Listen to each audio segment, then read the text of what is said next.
Has your life been insanely difficult? Have you found yourself struggling with day-to-day tasks? Have you found yourself in situations that just seem ridiculous, like they're from a movie, something you just shouldn't have to deal with? Do you ever have that experience? What happened to you? Did you overcome it?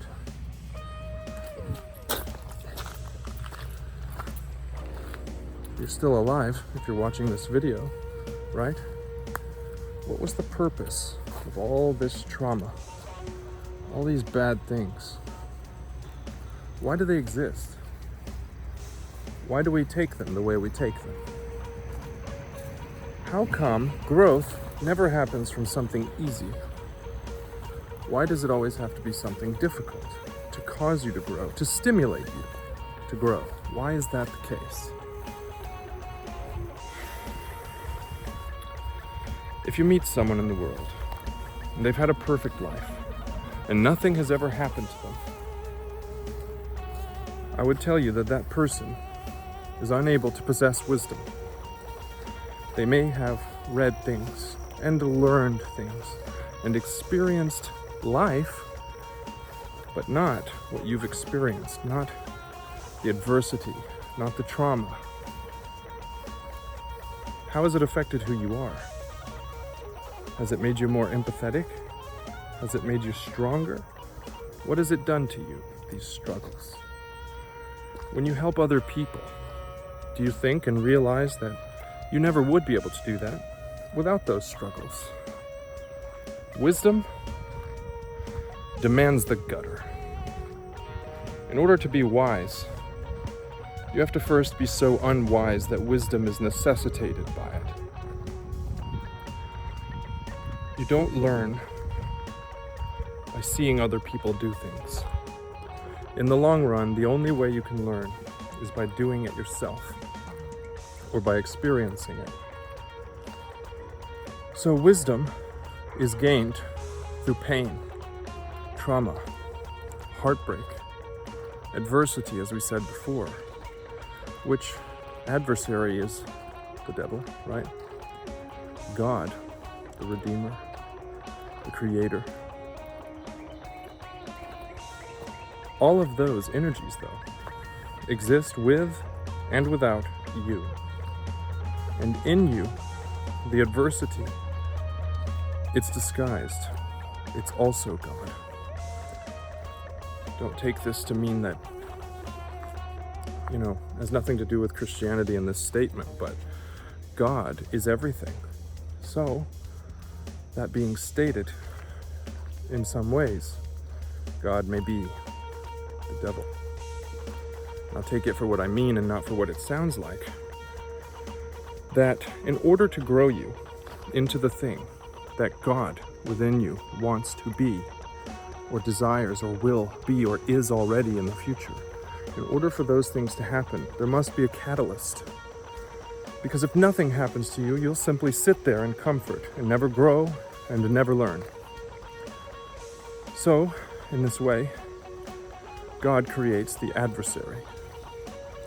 The adversary can defeat you, or the adversary can be defeated. And the decisions and the fortitude within you, it's 100% your decision.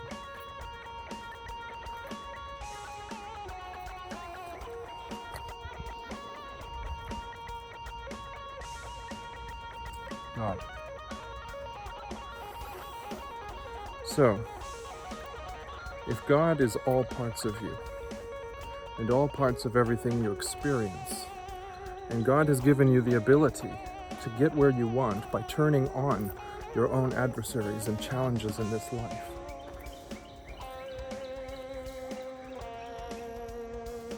see where we're going?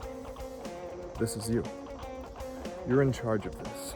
You're in charge of the life you live and the way it turns out. Because what you say you are, what you say is. But only if you truly believe it. And if things don't happen the way you want them, like you want to go to this thing, but your car breaks down, clearly it wasn't designed for you.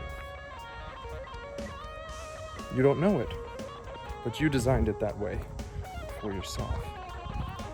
Because the I am, be still and know that I am God. That's meant to be read. Be still and know that I am God. The ancients would write on the temple walls, know thyself. And the very first lesson in the mystical schools would be to read that statement. No, don't read it out loud. Don't read it out loud, read it within you.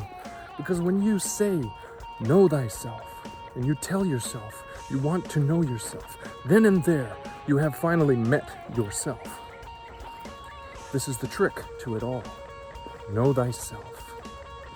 All of this is thyself. This body has nothing to do with me. It's all about how you say your name. How you feel about yourself. Oh, hi. I'm Destin. Okay. Destin likes the struggle. That Destin wants to be poor. That Destin wants to suffer. But I'm Destin. Destin Shea. That's who I am. I am the destiny of my own life. Then my life will be successful. In this way, I am God. Also in this way, I'm not God. But that's a little bit more complicated. So, who you say you are is who you are, unless you're lying to yourself, because if you don't truly, desperately believe or want something, for instance, if you're in college and you don't want to be there, you're just there because your parents are there. If you don't have a passion, a burning desire to be the thing you're studying for, then get the hell out of there. Because that's not you. It's not meant for you.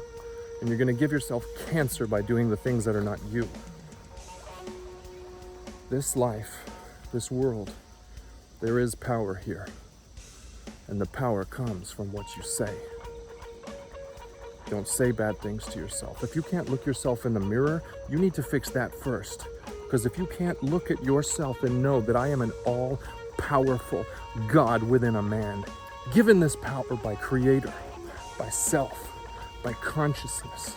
In many ways, we're the fruiting body, the flower of consciousness. Consciousness pervades all. It is all. It is the plant, and we are the flower, expressing ourselves through the beauty of who we are and what we can become. That's you. That's who you are. You look up to Superman? Be a Superman. Do things that others can't do because you have forced that to happen. You are the one. You're the chosen one. You are your Messiah. Only you can prevent forest fire. No, only you can be in charge of your life, truly. If you walk into a room and you weakly make your presence known, everyone in that room will know that you are weak, and everyone in that room will take advantage of that weakness. I'm a purveyor of this. I am guilty of being weak. You can best believe I'll never be weak again. I'm about to become one of the best guitarists in the world. Heck, I'm pretty close. It's funny, there's a fine line between cockiness and self-confidence. I guess the difference would be that you back it up and you don't need to tell everyone about it. I've also been cocky in my life. I've been selfish. I've had narcissistic traits. I've done things I shouldn't have done.